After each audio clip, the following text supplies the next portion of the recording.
जय श्री राम। हनुमान चालीसा की हर एक चौपाई अपने आप में एक समंदर की तरह है, जिसके अंदर गहरे आध्यात्मिक रहस्य छिपे हैं। तो आज हम इसी चालीसा की दो बहुत ही दिव्य चौपाइयों 29वीं और 30वीं के अर्थ को समझने की कोशिश करेंगे और जानेंगे कि ये दो पंक्तियां श्री हनुमान जी के शाश्वत स्वरूप और उनके दिव्य उद्देश्य को कैसे हमारे सामने रखती हैं। तो ये हैं वो दो चौपाइयां जो आज हमारी चर्चा का केंद्र हैं। सुनने में ये पंक्तियां कितनी सरल लगती हैं ना, पर सच कहूं तो इनके अंदर हनुमान जी की कालातीत शक्ति, उनकी भूमिका और उनकी असली पहचान, इन सब का पूरा सार छिपा हुआ है। तो चलिए एक एक करके इनके रहस्यों की परतों को खोलते हैं। पहली ही पंक्ति, चारों जुग प्रताप तुम्हारा, ये अपने आप में एक बहुत बहुत बड़ी घोषणा है। इसका सीधा सा मतलब है कि हनुमान जी की महिमा और उनकी शक्ति किसी एक समय या किसी एक युग तक सीमित नहीं है, बल्कि वो चारों के चारों युगों में फैली हुई है।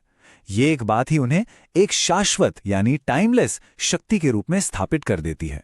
हमारे धर्म ग्रंथों के हिसाब से समय को इन चार विशाल युगों में बांटा गया है: सतयुग, त्रेता युग, द्वापर युग और आज का यानी कलयुग।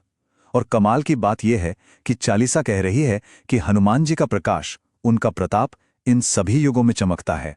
पर सवाल ये उठता है कि कैसे? क्या इसका कोई प्रमाण है? जी हां, बिल्कुल है। चलिए देखते हैं। और ये बात बहुत ही दिलचस्प है कि हमारे शास्त्रों में हर युग में हनुमान जी की मौजूदगी के साफ साफ प्रमाण मिलते हैं। सतयुग में वो भगवान शिव के रुद्र अवतार के रूप में मौजूद थे। त्रेता युग, वो तो हम सब जानते ही हैं, केसरी नंदन बनकर उन्होंने प्रभु राम की जो सेवा की वो अद्भुत है। फिर आया द्वापर युग। महाभारत के समय उनकी भीम से मुलाकात हुई और वो अर्जुन के रथ पर ध्वज के रूप में विराजमान रहकर उनकी रक्षा करते रहे। और बात करें आज की यानी कलयुग की, तो मान्यता है कि वो आज भी गंधमादन पर्वत पर निवास करते हैं और गोस्वामी तुलसीदास जैसे भक्तों का मार्गदर्शन करते हैं। हनुमान जी की यही शाश्वत उपस्थिति उन्हें बनाती है चिरंजीवी, चिरजीवी, जैसा कि नाम से ही जाहिर है। इसका अर्थ है जो चिरकाल तक जीवित रहे यानी अमर। प्रभु श्री राम के आशीर्वाद से हनुमान जी उन 7 महापुरुषों में से एक हैं जिन्हें युगों युगों तक इस धरती पर धर्म की रक्षा करने का वरदान मिला है। तो उनका प्रताप किसी एक युग का नहीं बल्कि सनातन है।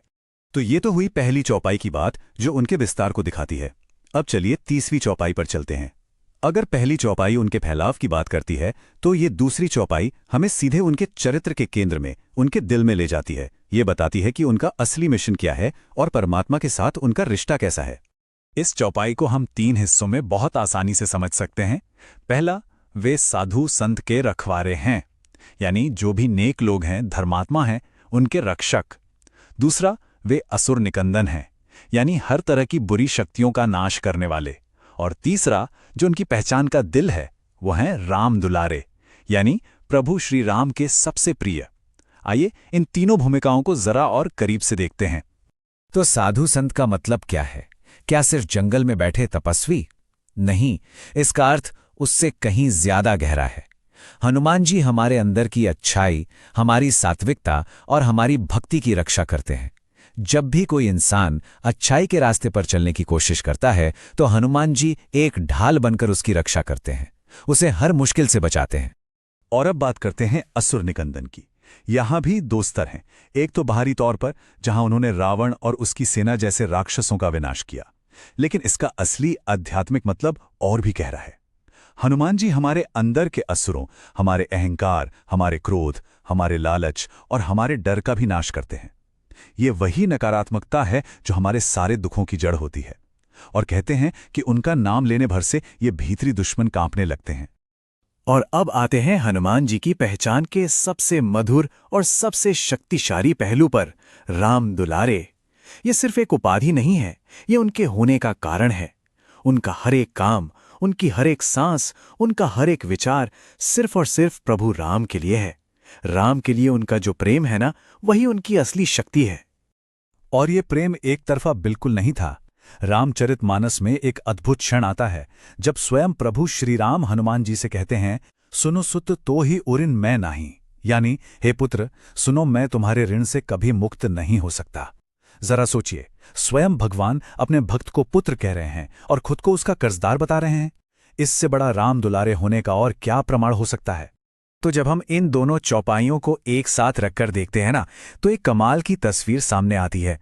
हनुमान जी सिर्फ इतिहास के पन्नों का एक किरदार नहीं है, बल्कि वो एक जीती जागती शाश्वत आध्यात्मिक शक्ति है जो आज भी इसी पल में मौजूद है और हम सबके लिए सुलभ है।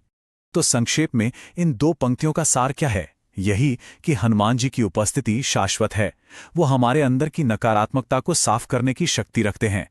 वो अच्छाई के रास्ते पर चलने वालों को सुरक्षा देते हैं और सबसे बढ़कर वो हमें दिखाते हैं कि निस्वार्थ भक्ति से भगवान को कैसे पाया जा सकता है। वो राम की कृपा का मार्ग हैं। तो अंत में यह प्रश्न उठता है, यह जानने के बाद कि एक ऐसी कालातीत दिव्य शक्ति है जो अच्छाई की रक्षा करती है और बुराई का नाश करती है, हम इस विश्वास को अपने दैनिक जीवन की चुनौतियों का सामना करने के लिए एक शक्ति में कैसे बदल सकते हैं? इस पर विचार जरूर कीजिएगा।